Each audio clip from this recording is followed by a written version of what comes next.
Top five. Top five. Kyle? Top five. Let's I'm do it. freaking jacked about this top five. I've been working on it all day. I almost got it perfect. Liar. You started last week. So this week I'm going to start. Okay. Let's do it. Hold on. I think I know what's coming up. Hold on. Go. At number 5, I have the Denver Broncos. Oh, shit. The Denver Broncos. Insane. Kyle, let's talk about it because I didn't want to do this premature because I wanted the moment to feel right. If you just prematurely put them up there, you know that you're fucking lying. And there's a little bit of you that's kind of like, yeah, I bullshitted my way through that. I am not going to lose any sleep with this. The Broncos, to me, are the second best team in the AFC. I think there's only 2 teams in the NFC that are better. When it goes to the AFC, I think, yeah, obviously you got the Ravens playing really good ball. But if you had to pick another team that you could rely on week in and week out, I'm taking a team that's won 6 of the last 7 games. I'm talking about Cortland Sutton playing at first team All-Pro level. Patrick Surtain playing great defense. Our linebackers are flying around. Our defense is opportunistic. They're getting interceptions. They're getting after the quarterback. They're knocking players out of the game. Not that we like that, but this is a very, very physical defense, and there's not really an area. Marvin Mims is doing fabulous returning punts. Our kicker was up for Special Teams Player of the Month for November. I mean, there's just Will Lutz is making all of his kicks.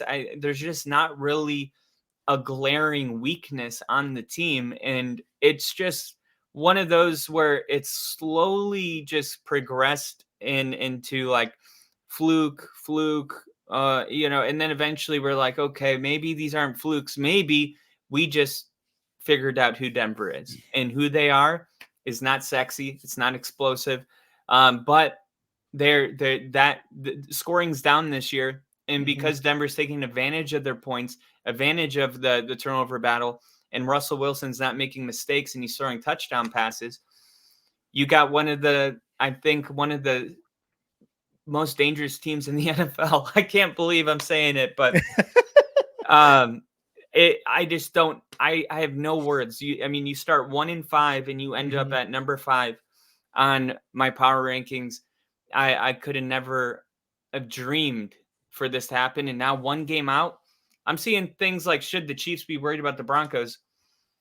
The Chiefs should be worried about everybody right now. Yeah. It's not like, oh my God. And you see Nick Wright, who's on First Things First. Yeah.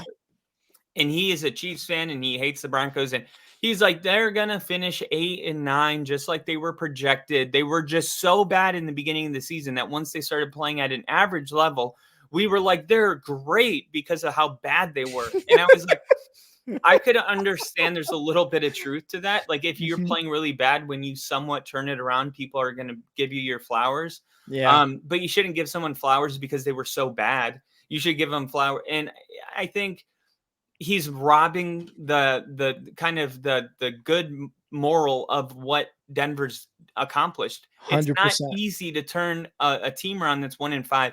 It's not easy to keep your locker room hungry week in and week out, especially keeping your defensive coordinator bought in after giving up 70 points.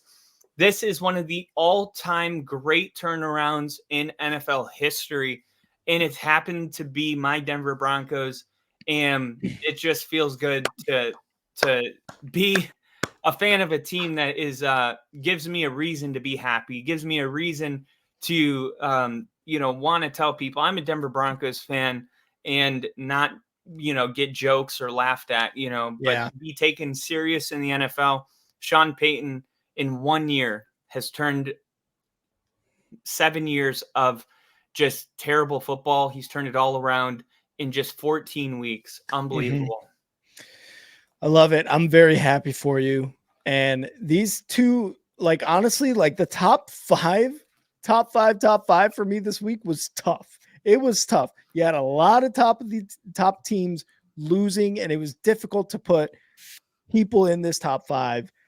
Unfortunately, my number 5, Kyle, is the Browns. It's a random pick. I get it. I know. But I wanted you to take the Browns.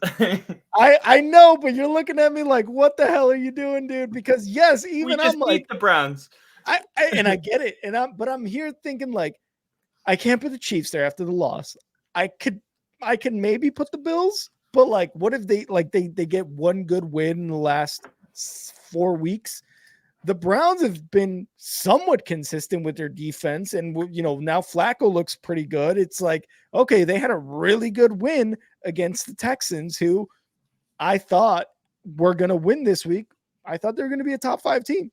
I've got the Browns in here. I know it's a random one, but again, no one in the NFC impressed me in terms of a top 5 team. Nobody in the AFC impressed me other than the ones I already have in my top 5. So I got the Browns in at number 5. And it's really like, I feel like it's a very like a big letdown at number 5, but I can't put a Chiefs team who just lost. I can't put a Jaguars team who just lost. It's tough to put teams like that at number 5. So my number 5 are the Browns. I don't blame you.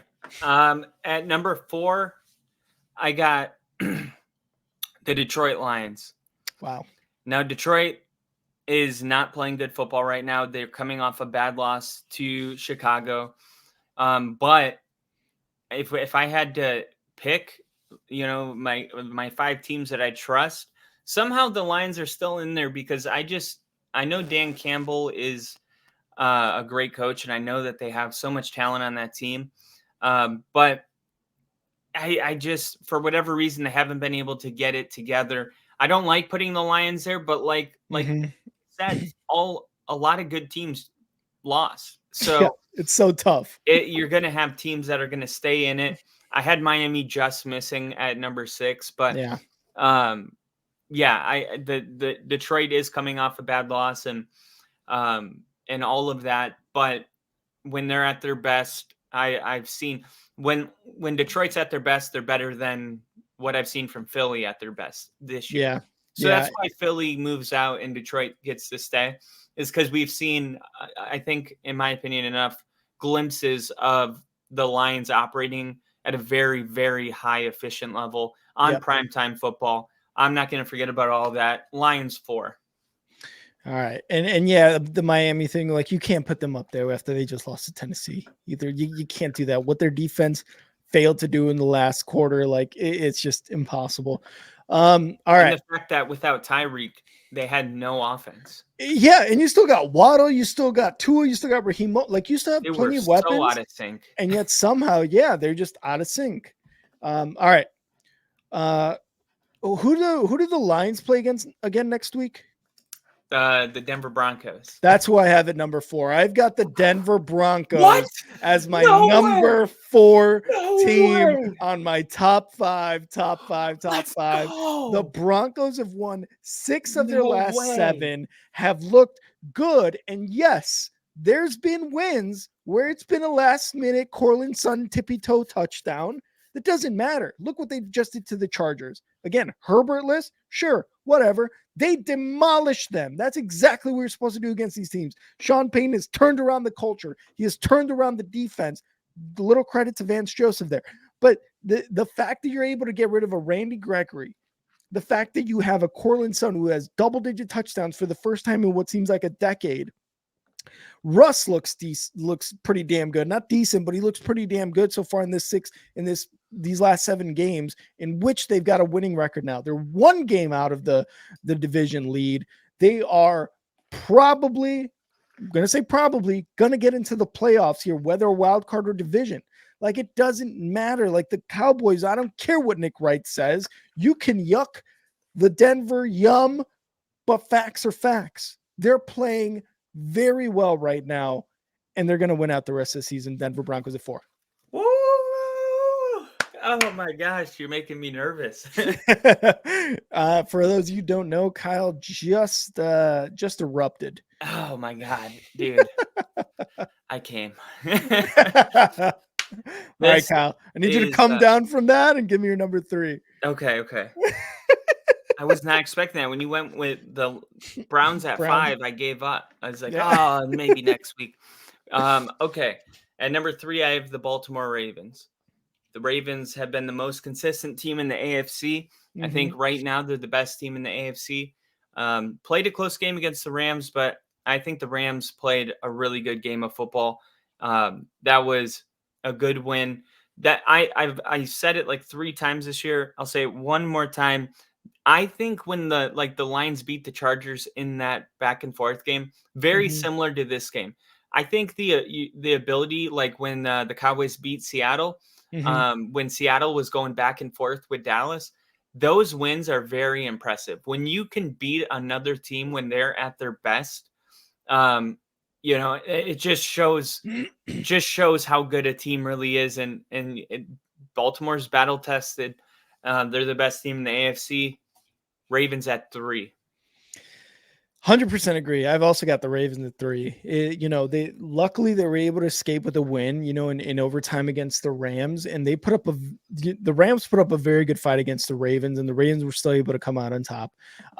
Like you said, they've been consistent throughout the year, and honestly, you go back to probably late September, early October. I think I've had the Ravens in my top 5 since about then. There's been maybe a couple bad losses where I've maybe taken them out, but the Ravens, like you said, they've just been consistent. They don't have a 3-game losing streak like for example, the 49ers, right? They don't have terrible losses like the Cowboys and the Eagles. Yes, they've had some very questionable losses against the Pittsburgh Steelers, for example, and even the Browns, but they've been consistent enough in their offense and their defense where something like that happens and you're just like, okay, the Ravens, I think, are going to come back again next week. And for the most part, they do. They're top of the AFC right now. So they're looking good. And yeah, Ravens at number 3. All right. Rick. Who's who? Who's 2-1, Kyle? Who's 2-1? And number 2, I have the 49ers. Oh, no. The 49ers have the best defense in the NFL. They're giving up 15.8 points per game. In their last 3, though, they are ranked 1, 2, 3, 4, 5. They're ranked 5th. Wow. Giving up 16 points a game. Denver 3rd, 13.7, whatever. But, well, I'll save it for number 1. But the 49ers are playing really good football. I don't mean to knock them down because they played, Seattle team, but it's just it's hard to talk about one without talking about the other. Yeah. We both have probably years swapped. So I'll just tell you straight up right here why I have them over the 49ers. It's their offense. Their offense has been outstanding against really good defenses. Dallas is doing just quietly, just dominating everything. In their last 3 games, they're averaging 39.7 points, a 40 burger. In their last 3 games, they averaged 40. That's not normal to average 40, especially when you have the defense that Dallas has. The 49ers are averaging 33, which, isn't bad. On the season, San Francisco averages 29 points per game. Dallas is number 1 still on the season. But what's really impressive is Dallas averages 40 points at home this season. And I think Dallas is going to end up being potentially the number 1 seed. And whoever does have to go to Dallas and play them is going to have to be ready to take on a team that is averaging 40 points a game at home. This is the best offense in the NFL. And the 49ers are, only 3 spots behind in most categories, and their defense definitely makes up for it. But I think with how good Dallas's offense is, I think it makes up for the area of defense that the 49ers are a little bit better, at, because Dallas is right here on I'll just put for 2023, Dallas is 4th, giving up 17.9 points. San Francisco's given up 15.8. So you're saying Dallas gives up 2 extra points on defense. That's still outstanding. Baltimore sandwiched in between, the 49ers and Dallas with Kansas City there. But only two points, extra giving up, but yet they're scoring 40. Mhm. It's just kind of like I'm taking kind of the sample size of the entire season and Yeah. looking at it. I'm still really high on San Francisco, and that hasn't changed at all. It's just you can't just keep scoring 40 and stay in second because the 49ers hit Yeah. hit number one first. You can't Uh, just keep getting away with it like that. yeah, so yeah, this is going to be the first time I have ever had the Dallas Cowboys as number one in my power rankings. And congrats to the Cowboys because I know that my entire lifetime they haven't won shit. Yeah. So, I think this, why not? Why not this year? Why not? Yeah. Why not this year? I want Jerry Jones to win one before he dies. And I don't know how much time he's got left. So, if they, I'm not kidding, man. He's Yeah. still No, you're playing. not. Um, but I do want to see him get one. And if this is the year, so be it. Dallas is at one. Yeah, so you've got Niners at 2, Dallas at 1. I've got the flip. I've got the Cowboys at number 2, and I've got the Niners at number 1. And really, honestly, like all those stats, very impressive for both teams. That week 5 matchup between the Niners and the Cowboys, that's kind of what gives me what kind of gives the 49ers that edge for me. Obviously, we all know what happened after that game. I mentioned it a lot for Dallas, and I mentioned it a lot on the side of the 49ers. We saw where that shift happened, and yet here they both are, the top 2 teams in the NFC, probably the top 2 teams in the NFL. Like that matchup for, is lopsided as that was early in the season, both teams came out and still performed at a great level, at a Super Bowl type of level for both of these teams. I wouldn't be surprised if we see both of these guys in the NFC Championship. Honestly, like that's how good they are. Yeah. Again, I'm giving the 49ers the edge on the Cowboys because of that early season win. So they're number 1 for me, but Cowboys, yeah, man, they're still right at number 2. They are on the heels of the 49ers. I don't know what McCarthy's doing with that team from last year with Dak Prescott. He's playing at a ridiculous MVP level. CeeDee Lamb is a fucking MVP caliber type of wide receiver. Micah Parsons and this defense is just so damn dominant. So the Cowboys are just up there and they're very good. The 49ers, again, we talked about what Brock Purdy has done with the weapons around him, getting everyone the ball and making everyone a piece of that offense that makes a huge difference at the end of the day with the scoring, right? And Yeah. the defense, I feel like we talk, what you said about the Cowboys, you're like the offense and the defense, like you talk about both of them kind of combined. I feel like the 49ers defense doesn't get as much praise as the offense because you got guys like Fred Warner there in the defense, kind of, being the defensive general. And they're just shutting teams out, man. They're just getting these wins like with no remorse. So again, credit to both of these two. But yeah, Cowboys number 2 for me, 49ers number 1 for me. This is going to be a very fun NFC playoffs coming up. And what's funny is even though we gave up 70, Denver and Chicago and Miami are all tied for giving up 23.8 points per game.